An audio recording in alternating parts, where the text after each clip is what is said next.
Hello everybody, कैसे हैं आप सभी लोग। मैं हूं आपका मेंटर और आपका एडुकेटर देव शाह एंड आज हम उन सभी मे 25 एस्पिरेंट से बात करने वाले हैं जिन्होंने अभी अभी अपनी एग्जाम्स दी है एंड उनके दिमाग में 4 सवाल आ रहे होंगे। पता है कौन से 4 सवाल? सबसे पहला सवाल आपके दिमाग में ये आएगा कि यार अब फ्री टाइम है, मैं अपने अंदर वो कौन सी स्किल्स लाऊं जिसकी वजह से मेरा फ्यूचर अच्छा हो जाए एज अ चार्टेड अकाउंटेंट। दूसरी चीज़, मुझे पता है कि मेरी एग्जाम्स क्लियर होने वाली है, अब मुझे कैसे बढ़ना चाहिए। या फिर तीसरा सवाल, मुझे पता है कि इस बार मेरी एग्जाम्स क्लियर नहीं होने वाली है, अब मैं आगे कैसे बढ़ूँ। एंड चौथा सवाल, बॉस वो ज़रा रिजल्ट की एक्सपेक्टेड डेट बता देते तो बढ़िया हो जाता है ना। तो नॉट टू वरी, क्योंकि अगर आपको भी ये सारे सवाल है तो बॉस आप बिल्कुल सही वीडियो पर आए हो, क्योंकि आज हम यही 4 चीज़ों पर बात करने वाले हैं। What skills to develop? If you know you are going to clear your exams, your next milestone is SPM and articleship. How do you prepare for that? If you know that you are not going to clear your exams, how do you restart? And when are your results expected? तो चलो सबसे पहले skill development पर आते हैं। Now what about skills development? ये देखो, can you see the chart behind? 4 skills है ऐसी जो आप फ्री ऑफ कॉस्ट अपनी डेवलप कर सकते हो। तो आज इन 4 स्किल्स पर मैं अच्छी तरह से बात करने वाला हूँ। सबसे पहले आता है प्रैक्टिस कम्युनिकेशन। मैंने बहुत बार देखा है कि सीए एस्पिरेंट्स जो है आज भी कहीं ना कहीं कम्युनिकेशन लैक करते हैं।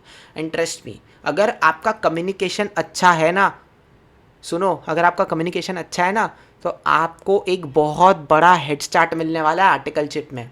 आर्टिकलशिप बोलो या सीए क्लियर करने के बाद जॉब बोलो, प्रैक्टिस बोलो, टीचिंग बोलो, जहाँ भी जा रहे हो, कम्युनिकेशन अच्छा होगा तो as a chartered accountant boss तुम्हारा फ्यूचर पक्का सिक्योर है। पक्का सिक्योर है। पता है क्यों? क्योंकि मतलब आज भी मैं काफ़ी ऐसे सीए एस्पिरेंट्स को देखता हूँ जो कम्युनिकेशन में वीक है, बहुत ज़्यादा वीक है, अच्छी तरह से बोल ही नहीं पाते। तो जस्ट इमेजिन अगर आप उनमें से हो जो अच्छी तरह से बोल सकता है या बोल सकती है, आपके पास ऑलरेडी कॉम्पिटिटिव एज आ गया। और इस एज को बिल्ड करने के लिए 3 सिंपल टेक्निक्स है। सबसे पहले तो मिरर स्पीकिंग। मिरर स्पीकिंग मतलब पता है क्या होता है? सबसे पहले तो मिरर में अपनी आंखों में आंखें डाल के बात करना सीखो। कोई भी टॉपिक हो सकता है, कोई भी लैंग्वेज हो सकती है, बट वो जो मिरर में अपने आप को देखते हो ना, पहली चीज़ तो अपने आप को कॉन्फिडेंटली देखना सीखो। बहुत लोग ऐसे नीचे देख के बात करते हैं, भाई पता नहीं नीचे क्या है।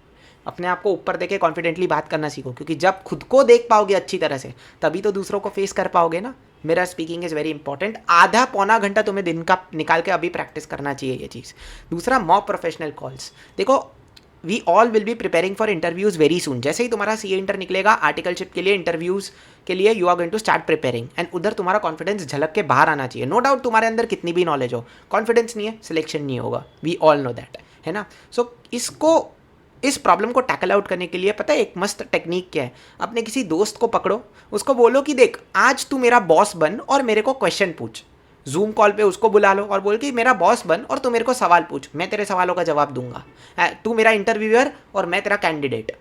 दूसरे दिन स्विच द रोल्स, तुम अपने दोस्त को बोलो कि आज मैं तेरे से सवाल पूछूंगा, तू मेरे को उसका जवाब दे। इससे पता है क्या होगा? तुम और तुम्हारा दोस्त दोनों रोज़ के रोज़ नई नई चीज़ें सीखोगे एंड ये करते करते करते करते ना तुम्हारा कॉन्फिडेंस इंटरव्यू के लिए, एक्चुअल इंटरव्यू के लिए कब बन जाएगा तुम दोनों को पता नहीं चलेगा। इसको एक गेम की तरह खेलो। लोग कहते हैं कॉन्फिडेंस इंक्रीज करना एक बहुत बड़ी चीज़ होती है, कुछ बड़ी चीज़ नहीं होती भाई। लोग इसको खेल खेल खेल के आजमा लेते हैं, है ना। फिर आर्ग्यू विथ कॉन्फिडेंस, ये तो बहुत अच्छी चीज़ है। क्या होता है ना कि जब तुम्हें कोई बोले कि एक देखो, we all know that after number 1 comes number 2। मैं तुमको अगर जोर से बोलूँ नहीं, 1 के बाद तो नंबर 3 आता है, चुपचाप सुन ले, तो तुम क्या बोलोगे पता है? अरे नहीं यार, ये क्वालिफाइड है, ये बोल रहे तो सही बोल रहे होंगे। बट तुम्हें भी पता है कि 1 के बाद तो 2 आता है।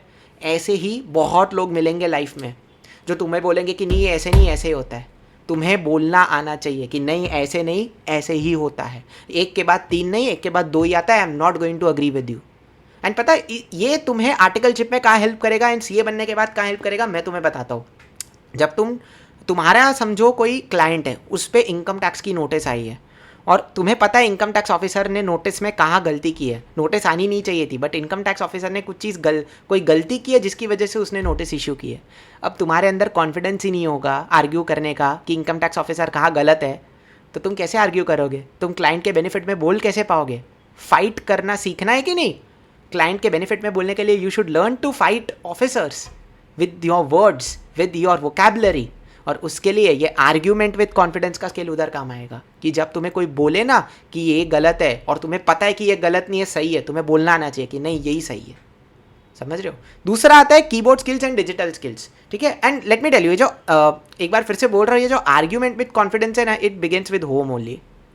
अपने सिबलिंग्स के साथ ये प्रैक्टिस करने का कि तू मेरे को फुल चौड़ में आके बोल कि ये गलत है, मैं तेरे को फेस करके जोर से बोलूँगा कि नहीं ये सही है। गेम की तरह खेलो इसको। दूसरा कीबोर्ड एंड डिजिटल स्किल्स, इसके बारे में हर कोई बात करता है। देखो टैली एंड एक्सेल, अगर आप एक सर्टिफिकेट कोर्स कर लो then more better than good, मतलब it is the best thing which you can do. But अगर आपको ऐसा लग रहा है आपके पास ज़्यादा टाइम नहीं है, यूट्यूब पे बहुत वीडियोज़ है टैली में, यूट्यूब में बहुत वीडियोज़ है एक्सेल पे, मैंने भी वहीं से सीखा है, आप भी वहीं से सीख सकते हो, ठीक है।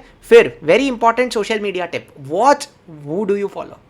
अब मैं ये नहीं बोल रहा कि कोई क्रिएटर सही है या कोई कंटेंट क्रिएटर गलत है, मेरी उंगली किसी के तरफ नहीं है, मैं कौन होता हूँ किसी को उंगली करने वाला। बट मेरा पॉइंट बस यही है कि आपको आपकी लाइफ में जिस पाथ पे जाना है, आप उसी पाथ के टॉप क्रिएटर्स को फॉलो करो। एंड ये करना पड़ेगा अगर ग्रो करना है तो, ठीक है, ये करना पड़ेगा ग्रो करना है तो।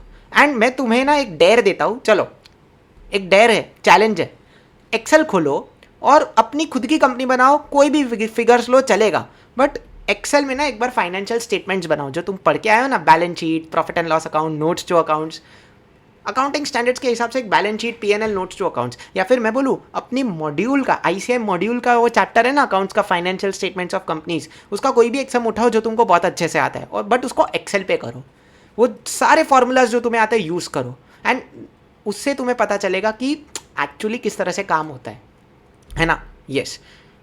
फिर align your passion with your career, ये तो बहुत अच्छी चीज़ है, पता है जिसने ये कर लिया ना, मतलब उसका तो जवाब ही नहीं है। जैसे मैं बोलता हूँ कि मुझे टीचिंग, गाइडिंग, मेंटोरिंग, ये सब में बहुत अच्छी चीज़, मतलब ये सब में बहुत, ये सब मुझे करना बहुत पसंद है। तो आप देख सकते हो कि मैं किस तरह से आपको गाइड कर रहा हूँ यूट्यूब के थ्रू, है ना। क्यों? क्योंकि ये मुझे पसंद है and I want to make it my career very very soon. ये मेरा पैशन है, मुझे करना अच्छा लगता है।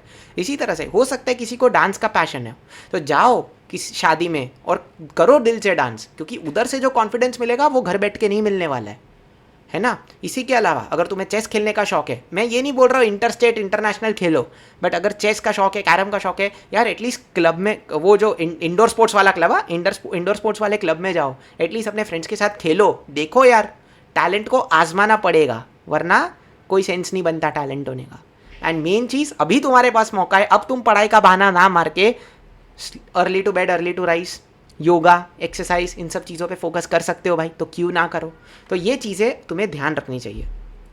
अब जिन्हें लगता है कि उनकी एग्जाम्स इस बार पक्का क्लियर होने वाली है, तुम्हारा अगला टारगेट है एसपीओएम एंड आर्टिकलशिप। तो इस पर ना, एसपीओएम पर मैं ऑलरेडी एक डिटेल्ड वीडियो शूट कर चुका हूँ, जहाँ पर मैंने अपना खुद का रोड मैप बनाया है, जिस रोड मैप को अपना करके मैंने अपना SPOM set A, corporate and economic loss, clear किया है। उस वीडियो के लिंक मैंने डिस्क्रिप्शन में डाल दी है, आप जाके देख सकते हो, ठीक है। डिटेल गाइडेंस मिल जाएगा। सेट बी की भी वीडियो बहुत जल्द आएगी, set C and set D की भी मैं बहुत जल्द अपलोड कर लूँगा, नॉट टू वरी। फिर आती है आर्टिकलशिप।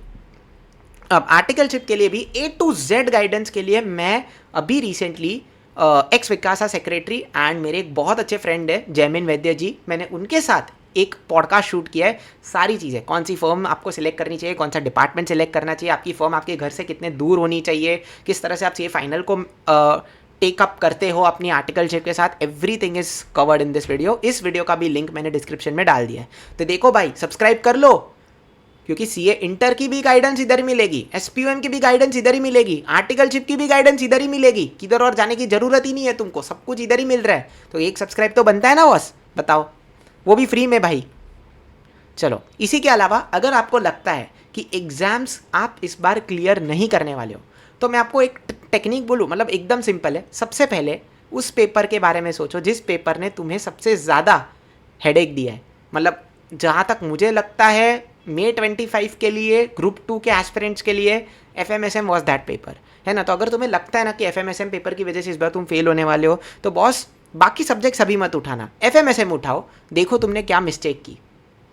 क्योंकि समझो, भले कितना भी टफ पेपर हो, इस बार भी कोई 70 लाएगा, कोई 80 लाएगा, तो वो क्यों लाएगा या क्यों लाएगी, क्योंकि उसने ये मिस्टेक्स एग्जाम में होने नहीं दी। बट तुमने उन मिस्टेक्स को कैरी फॉरवर्ड किया एग्जाम में, ये एक्सेप्ट करना है। जब तक एक्सेप्ट नहीं करोगे सक्सेस की ओर नहीं बढ़ पाओगे। सिंपल सा लॉजिक है ना, मैं पहले भी कह चुका हूँ। तो एंड ऐसे नहीं दिमाग में सोच लिया, बैठो पेपर पे निकालो कि हाँ ये गलती हुई थी, मैंने क्लासेस को इधर लाइटली लिया, मैंने इस चैप्टर को लाइटली लिया जिसने मेरी एग्जाम में लगाई, सब लिखो, ठीक है, एनालाइज एंड फिर रिस्टार्ट करो।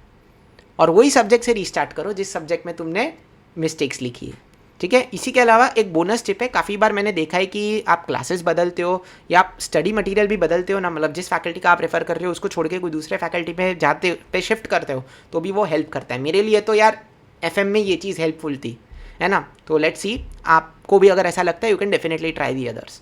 Alright, and the final part of this video, results कब तक आ जाएंगे? जहाँ तक मेरा आइडिया है जुलाई सेकेंड वीक तक मुझे लगता है इंस्टीट्यूट May 25 के रिजल्ट्स डिक्लेयर कर देगा, है ना। एंड इन दी एंड मैं बस इतना ही कहूँगा कि भाई इसके अलावा, इन सब के अलावा अगर आपके पास कोई और एडवाइस है प्लीज़ कमेंट करो।